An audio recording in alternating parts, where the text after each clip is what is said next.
Fala aí pessoal, William Mendes aqui, né? Sejam muito bem-vindos a mais um vídeo deste canal aqui para a gente falar um pouco mais sobre o Vasco da Gama. Hoje eu tô aqui no trabalho, tá? Então eu não teria tempo de chegar em casa para poder fazer um vídeo falando sobre o Vasco, né? A tempo do horário que eu posto vídeos aqui, que é sempre ali a 1 hora da tarde, meio-dia e meio. Então eu decidi fazer esse vídeo aqui para a gente comentar algumas coisas que eu vi no dia de ontem em alguns canais.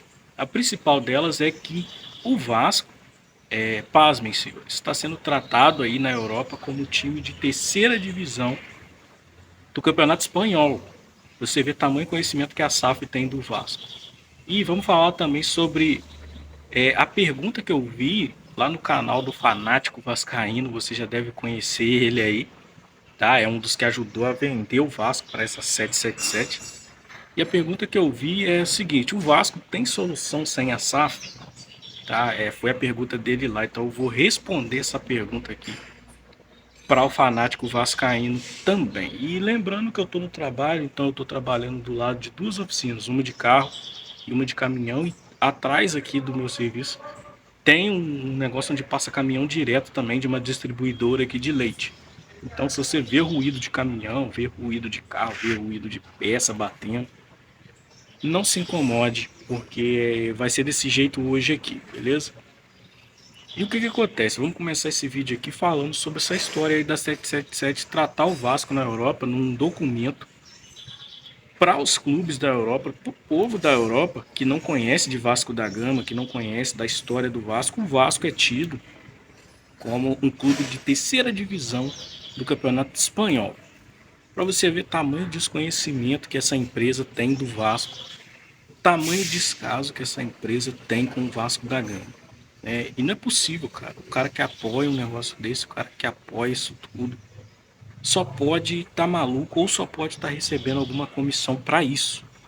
Porque o Vasco é um time grande, cara, no Brasil. Mesmo com os rebaixamentos, é um time grande, é um time que já bateu de frente com o Real Madrid, é um time que já bateu de frente com o Manchester United, é um time centenário e é tratado pela empresa que comprou ele e deveria tratar ele com mais zelo, que deveria tratar ele, por exemplo, com mais vitrine, é tratado pela empresa que comprou ele como clube de terceira divisão. Eu vi isso lá no canal do Careca Vascaíno.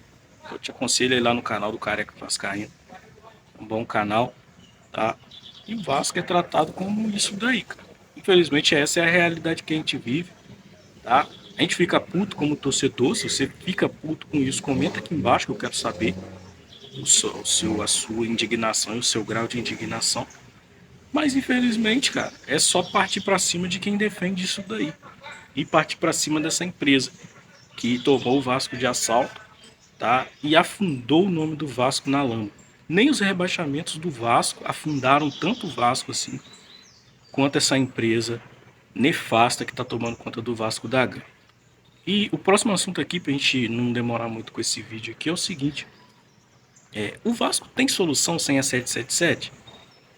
O Vasco hoje é gerido pela tal da 777, uma empresa que não tem dinheiro, uma empresa falida, uma empresa que só está visando lucro, óbvio, mas só está tendo lucro com o Vasco da Gama, eu diria, tá? Dinheiro de cota de TV, dinheiro de venda de jogadores, dinheiro de venda de ativos, dinheiro de todo canto que o Vasco poderia receber caso não fosse SAF, tá? Isso é inevitável. Ah, mas o Vasco tinha os políticos, o Vasco tinha má gestão. Então, é a má gestão, as más gestões que foram culpadas do Vasco tá na merda que ele tá hoje. As más gestões que foram culpadas aí do Vasco hoje. Ser um clube que foi vendido, tá? E a desculpa que eles usaram, né, principalmente o presidente passado, que é o Jorge Salgado, foi de que o Vasco tinha que ser destruído para poder ser vendido. E o cara falou isso. Então, quando a gente chega no ponto do cara falar os planos que ele tem, os planos nefastos que ele tem, e a torcida ainda abraçar o cara como se o cara fosse um deus, levar o cara para pagode. Quem não se lembra do Jorge Salgado no pagode? Aí é o fim mesmo, cara. E o Vasco tinha condição e ainda tem condição, porque o Vasco é um time grande, é um time de torcida.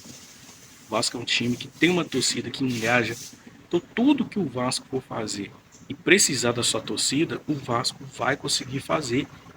Sócio, torcedor, se tiver tudo de forma limpa e transparente, o Vasco consegue.